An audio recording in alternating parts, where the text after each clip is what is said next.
menginjak materi selanjutnya, yaitu Ibnu Athaillah mengatakan di dalam kalam hikmahnya, yaitu tentang kedudukan atau posisi. Sebenarnya beda antara kedudukan dengan posisi. Kalau definisi kedudukan itu lebih akurat. Kalau posisi itu lebih ke penempatan. Di sini dijelaskan idza aradta, di mana-mana engkau bermaksud, di mana-mana ngamaksud anjeun hayang nyaho anta'rifa, karena ingin mengetahui qadruka, posisimu indahu menurut Allah, pangdur, maka lihatlah bima, bagaimana engkau menempatkan Allah yukimuka. Maksudnya kumaha kan? Maksudnya bagaimana? Gini Pak, kita ini ditempatkan oleh Allah. Terkadang kita ingin tahu posisi kita itu di mana. Apakah Allah sedang ridho? Apakah Allah sedang tidak ridho? Bahasa kita. Ini ada dua konteksnya. Yang pertama itu ada disebut di sini menurut makom am. Am itu umum. Umum itu artinya Allah menjadikan ketaatanmu di dalam pekerjaanmu. Ketika engkau bekerja, berada di dalam pekerjaan, tetapi kita selalu ingat kepada perintahnya atau selalu menjalankan perintahnya, berarti kedudukan orang di mata Allah di sisi Allah itu berarti sama Pak. Gitu kan?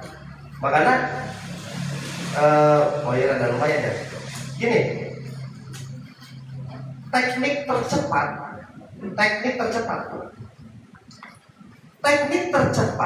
untuk wusul kepada Allah itu akal Pak sebenarnya. Siapa?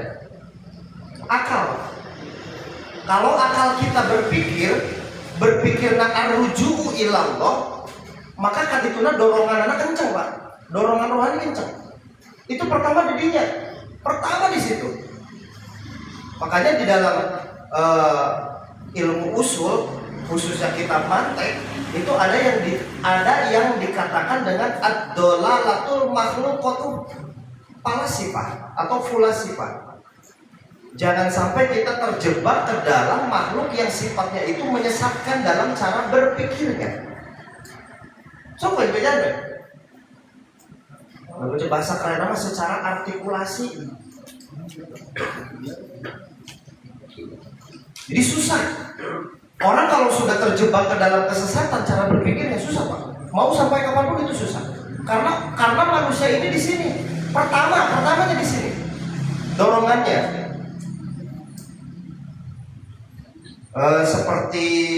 Seperti contohnya itu bagaimana kan? Gini. Bapak ingin tahu nggak bahwa akal itu salah satu kekuatan yang benar-benar punya potensi terbesar, Pak. Punya potensi besar yang tersembunyi.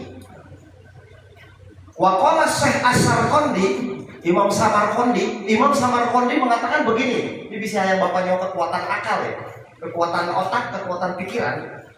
Imam Samarqandi itu mengatakan 3 hal.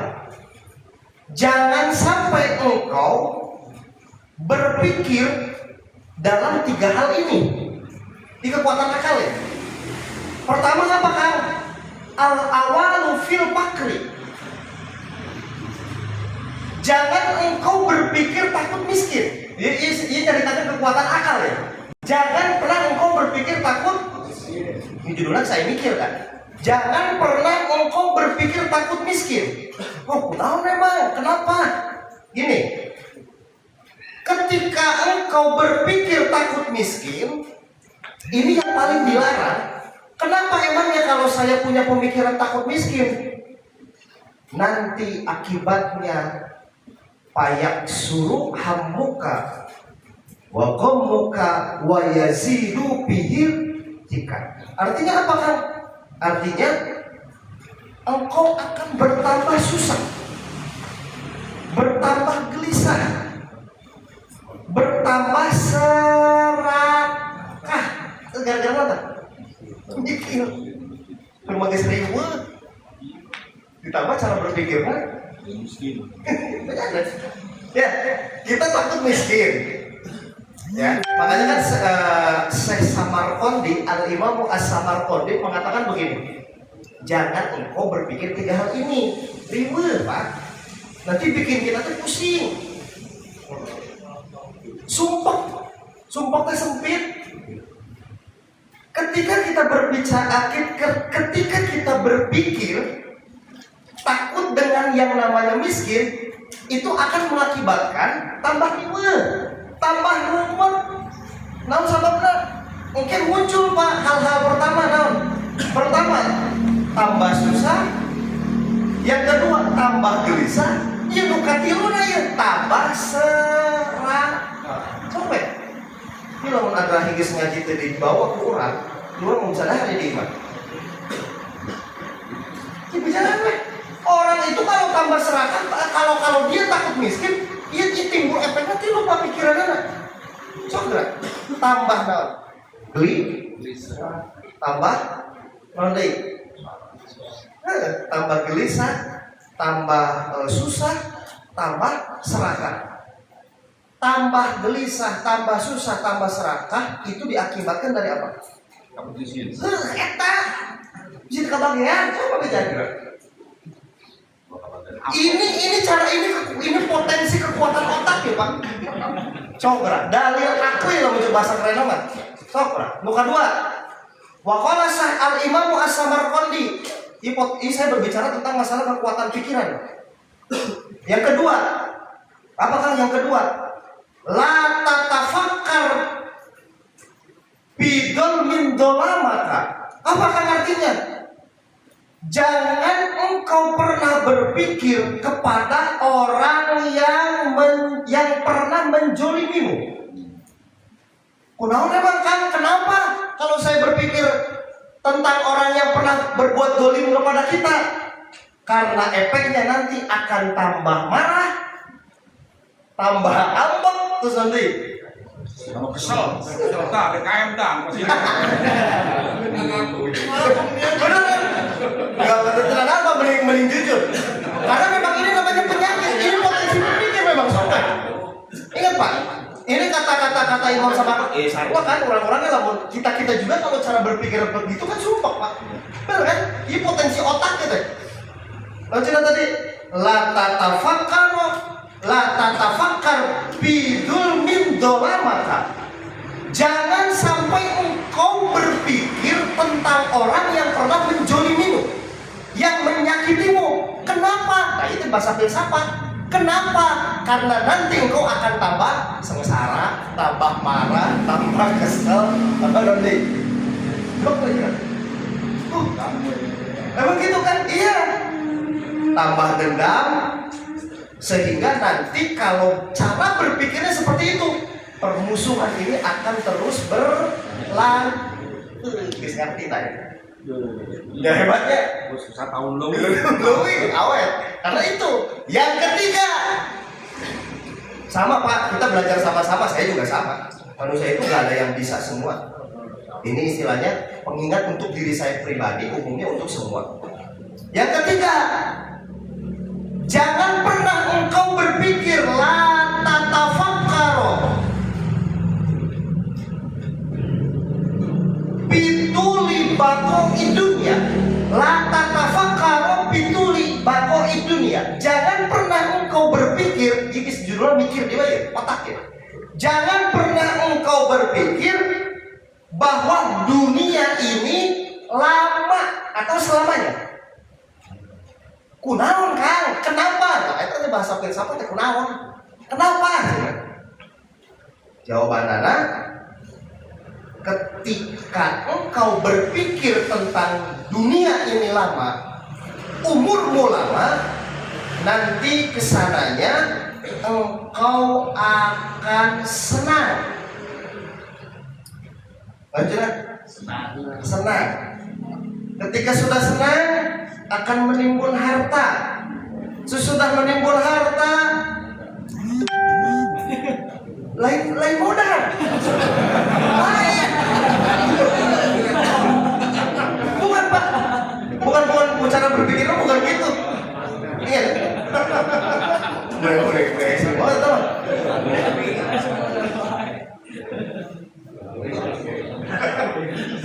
Iya. Kira-kira yang saya potong ya. Dia akal ngomong jadi nopotan. Bukan, itu bukan kata terakhir, Pak. Saya nggak ke sana arah tujuannya. Gini, Pak.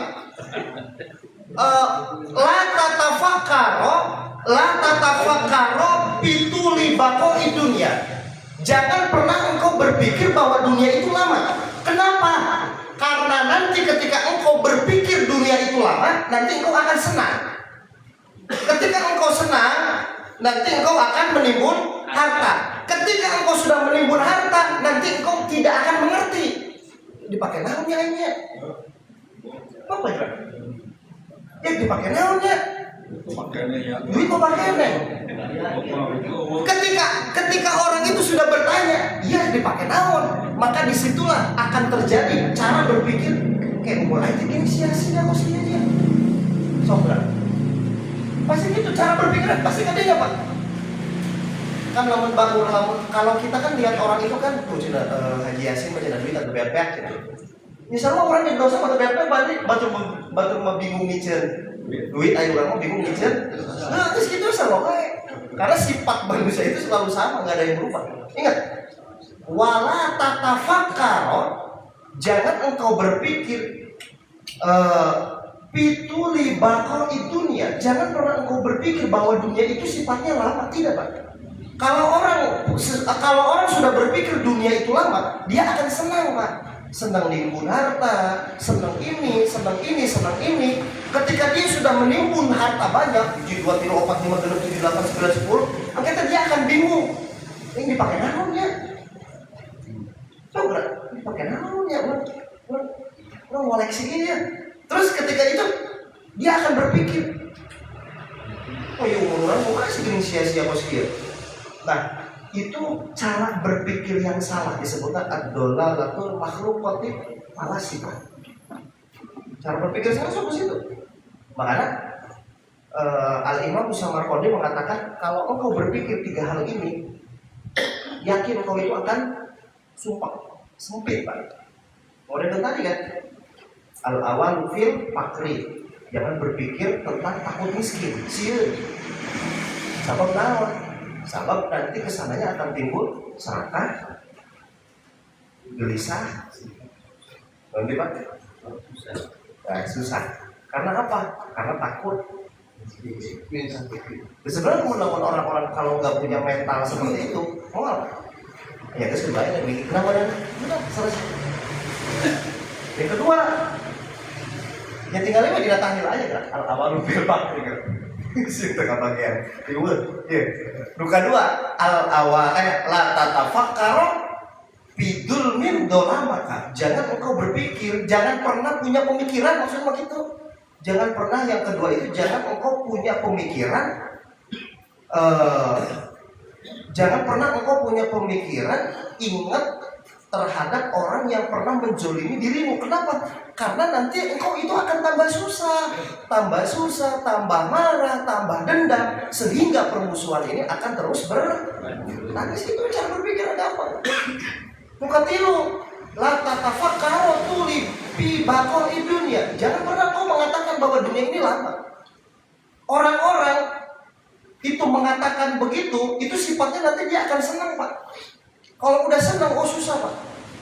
Kalau udah senang itu susah, esek. Timbul kan?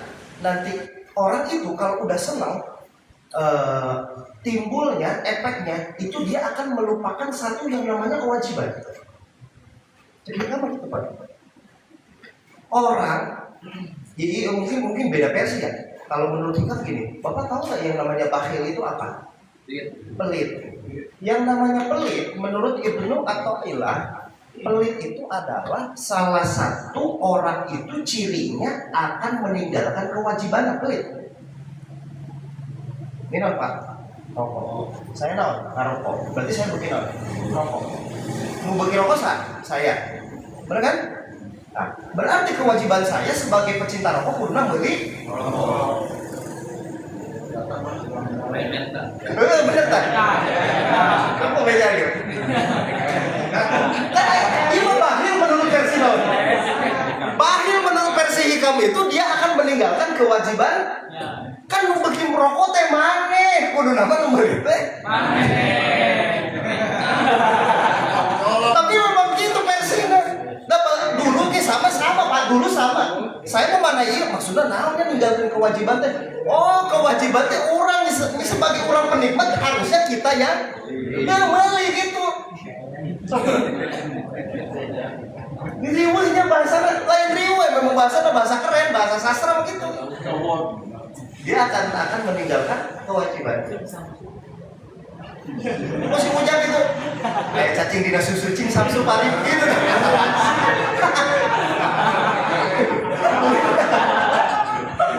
Makanya jangan itu aja madino balatur kan. Tapi itu akan mendarat. Tapi memang begitu versi Hikam itu begitu. Oh jadi Quran itu benar gitu kan? Iya, orang yang pelit itu adalah orang yang akan meninggalkan kewajibannya. Seharusnya dia yang membeli. Tapi karena dia mempunyai sifat itu bakhil, akhirnya dia bikin satu alasan alibi. Kumaha caranya? Nah itu jadi bakhil versi Hikam begitu. Kalau bakhil versi Imam Ghazali ya mungkin nggak tahu saya di seperti apa. Makanya ini susah. Nah makanya kembali lagi yang pertama itu awam, bukan awam, Jadi makomnya umum. Yang kedua khos.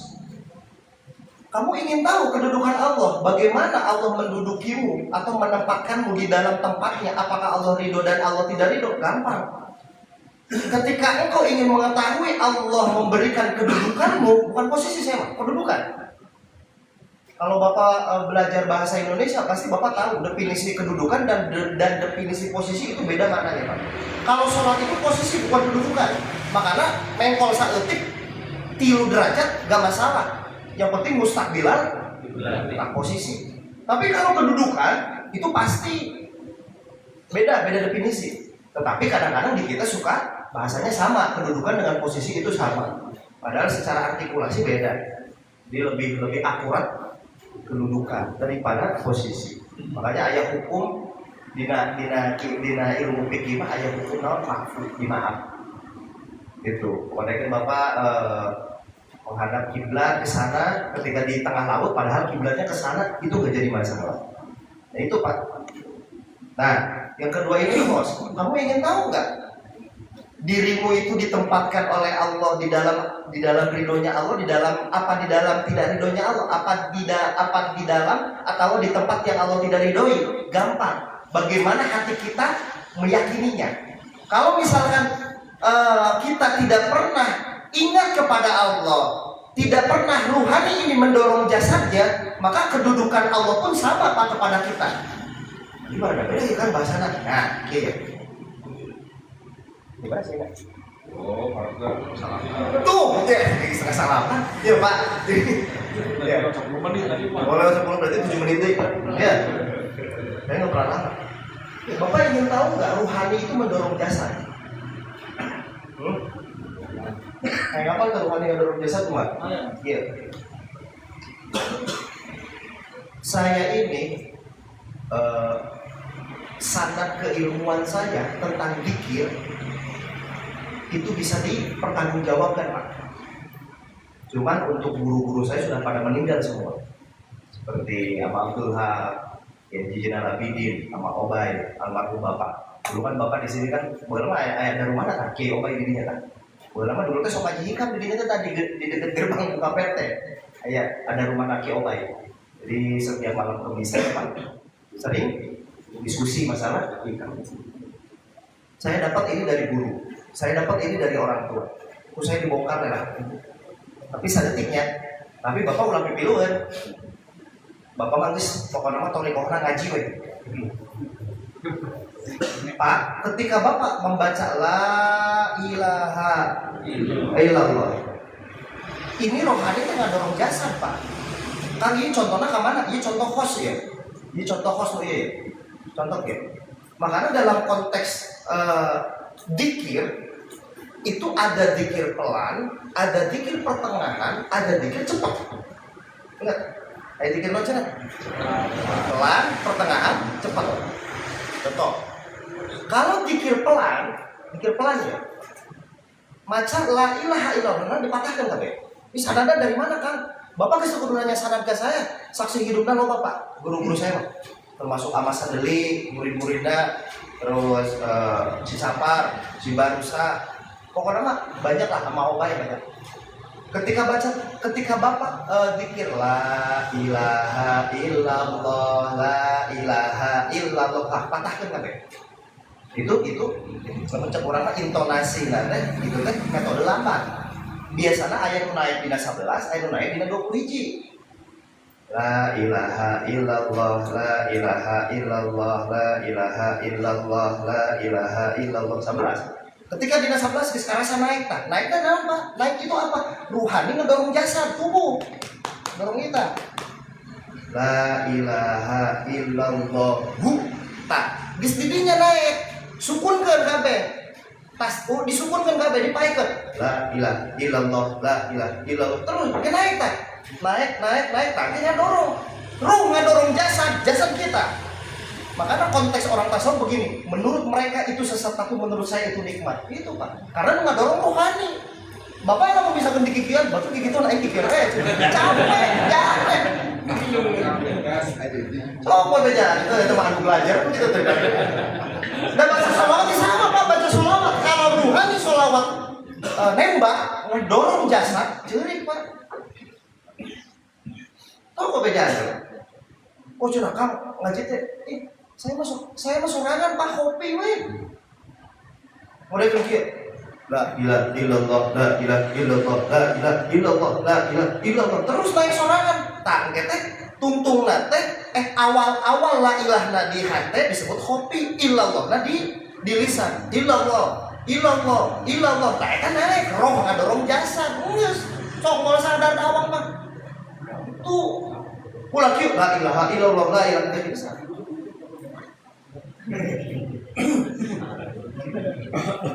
Makanya lamun enak tuh tinggal saksi hidup. Ayo pernah kaget itu kan Kakak Garut kan ya mereka kan Haji Capar dikir kopi tas bete geus muter we jam 2 penting teh bajing tiris saya urang mau merungkut itu mah kieu muter we gitu tah bajeuna mah kopi kieu we udah diturutan Pak gimana di kelas. Jadi lamun dikir lambat mah tuh la ilaha illallah, la ilaha illallah, la ilaha illallah, la ilaha illallah. Ayo naik ke 11, ayo naik dina 2 hiji. Kumaha mun ngadorong biasa. Lamun misalkan geus teu kuat, kan kinya urang mah teu naik kotor mah teh mana mah. Naik geus kitu. Aya heudah sebagai Bapak. Coba kalau ruh sudah mendorong jasad nangis Pak, itu merinding ya. Lu itu kumaha sih kos kabiri di kieu bane kita merinding itu.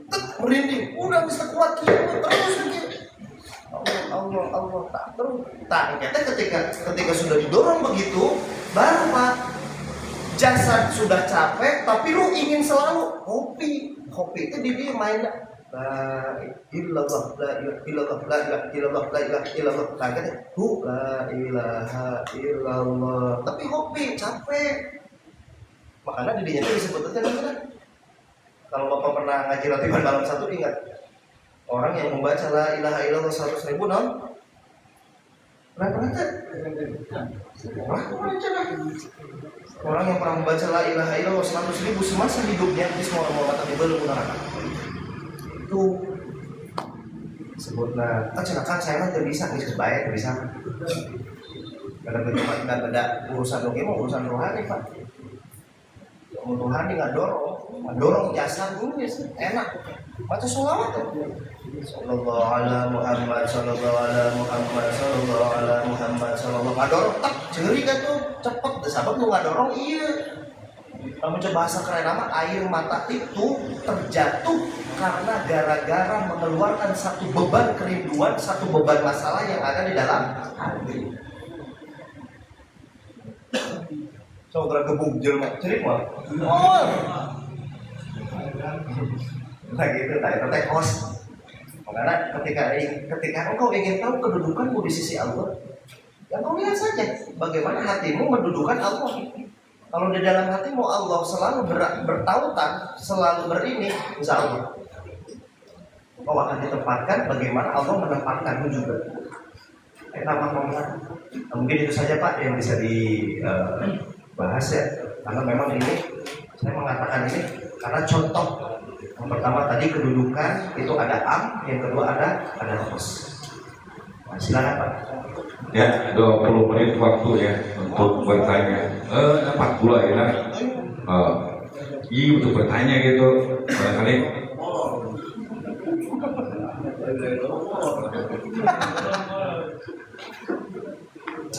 Ada yang menanyakan? Ya, kerantan ada kolaknya.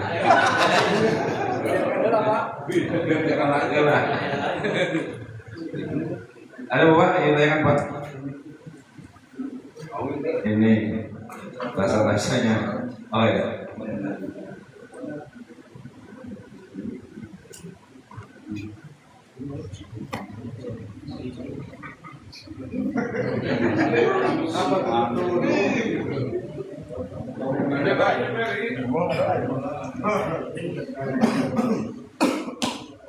Bismillahirrahmanirrahim.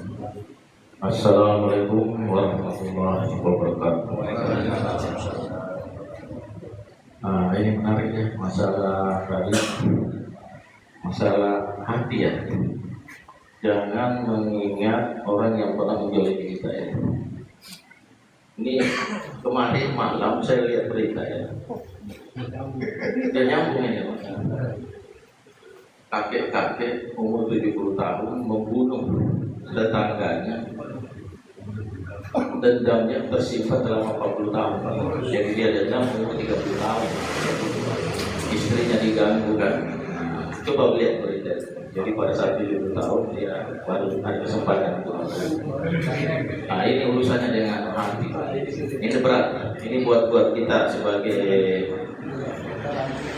sahabat ya, sebagai teman.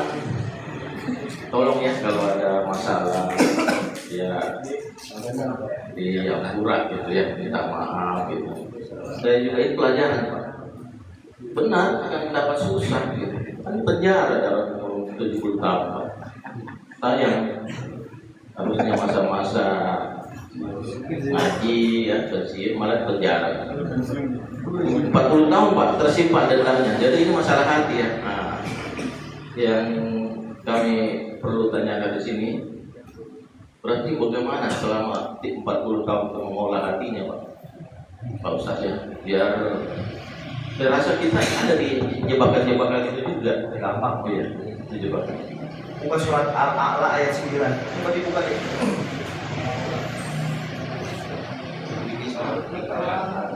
Surat Al-A'la ayat 9 non. Sering dibaca ya oke ini. Hah? Terus? Fadzakir non?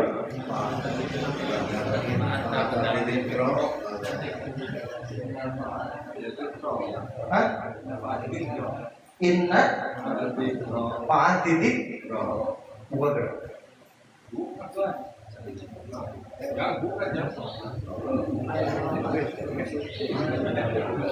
Saya kalau ngomong itu pasti ada referensi Pak. Sembilan.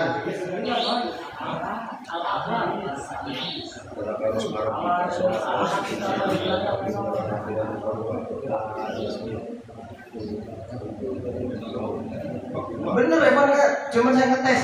Bukan. Nah, bacakan. Maka sampaikanlah peringatan juga Arabnya. Oh, Fadzakir. Tahu coba artinya. Sesungguhnya peringatan itu penting. Intinya apa Pak? Intinya apa coba?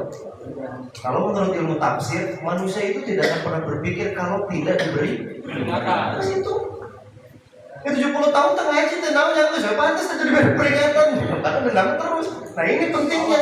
Makanya saya selalu mengatakan Pak, ilmu itu sifatnya kontinu.